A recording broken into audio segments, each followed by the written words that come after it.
sa araw ng paghuhukom. Yung mga hindi sumampalataya, susundan sila ng kanilang ginawa. Susundan sila ng kanilang mga maling pananalita. Susundan sila noong mga maling kaisipan. At ang salita ng Diyos, ang sabi, ang hahatol sa kanila. Amen? So the Lord will judge everyone according to His Word. Alam mo, mahalaga ang Word of God. Kaya natin, tayo ba lover of the Word of God? Doer of the Word of God? Rightly appropriating the Word of God? Because the basis of all of God's judgment is the Word of God. Ano pa kanya natin ng Panginoon Jesus? So it's either you love the Word and you commit your life to the Word of God, or you reject the Word and let the Word of God judge you at the coming great day of wrath.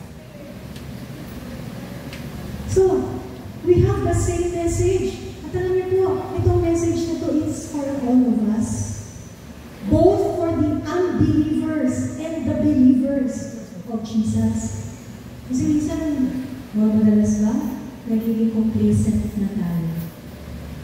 At the thought of God's grace, of how gracious He is, at the thought of how compassionate and loving and kind our Lord Jesus Christ is, nalilimutan natin that He is a God worthy of our reverence. Amen?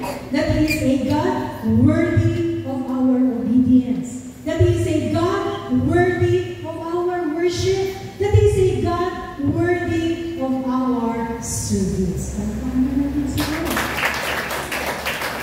And He provided us hope. Binigyan na tayong lahat ng pag-asa. Why there is this time called today, habang may tinatawag na ngayon. Amen? Grasya yan ni Lord sa ating lahat. Hebrews chapter 3, that's why the Lord was saying through His Holy Spirit, now, or today, if you shall hear His voice, harden not your hearts. Kaya nga, habang meron ng breath of God in your heart or in your life, in your body, kasi ang breath na yan, it's the breath of the Lord. Kaya nga yung babalik sa Diyos eh. Amen? Yung bawat paghinga mo, hininga yan ng Diyos. Remember when He breathed into Adam's nostrils the breath of life, and man became a living soul. Kaya yung hininga na yan, kay Lord yan. Amen? And that's why we should honor the Lord with our breath. We should honor the Lord with our life and repent from sinning. You will die in your sins. The Lord said, I have no pleasure in the death of the sinners. And that's why the Lord keeps on saying, repent from why should you die? Why should you enter hell? And the Lord also saying, I will judge every one of you according to his own ways. With that, let's read from Ezekiel chapter 33, verse 20. Ezekiel chapter 33. Siguro po simulan natin ng verse 17. Everybody, let's read. Yet, the children of your people say, so, minsan ang tao, pag naririnig ay judgment, sinasabi ng tao, hindi naman fair si Lord. Malupit naman si Lord. What a response, hindi ba? Who are we to make that kind of response? The way of me, they kept on saying before, the way of the Lord is not fair. But, everybody, let's read. It is their way which is not fair. Kumusta po tayo ngayong umaga? Yung mga paraan ba natin matuwid? Yung bang ating mga gawa? Yung bang ating pananalita, pag-iisip, pamumuhay? Is it fair? In the context of God's Word? Kasi ang konteksto ng tao kung sinabing fair or equal, pag sinuntok ko, susuntok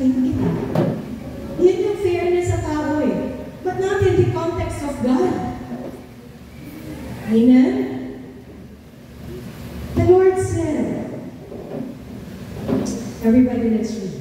It's 18. When the righteous turns from his righteousness and commits iniquity, he shall die because of it. But when the wicked, wow, ito yun. Sabi nito, nabuhay ako, buong buhay ko matuwid. Nagkasala lang ako. Pero teka muna, si Lord just. At alam ng Panginoon kung totoo ang nabuhay ka sa katuwiran. Amen? Alam ni Jesus kung totoo pure ang ating mga puso.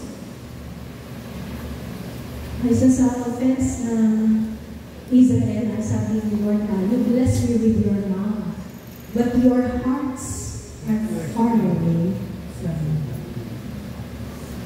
So, at the end of the day, it's just between you and the Lord.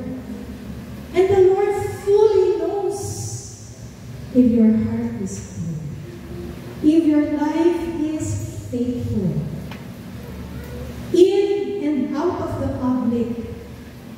19. But when the wicked turns from his wickedness and does what is lawful and right, he shall live because of it. Wow.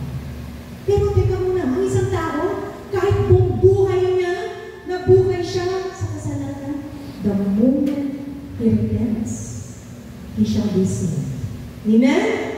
The moment he turns to the Lord, completely, in purity of heart, in all humility, in total devotion, his life will be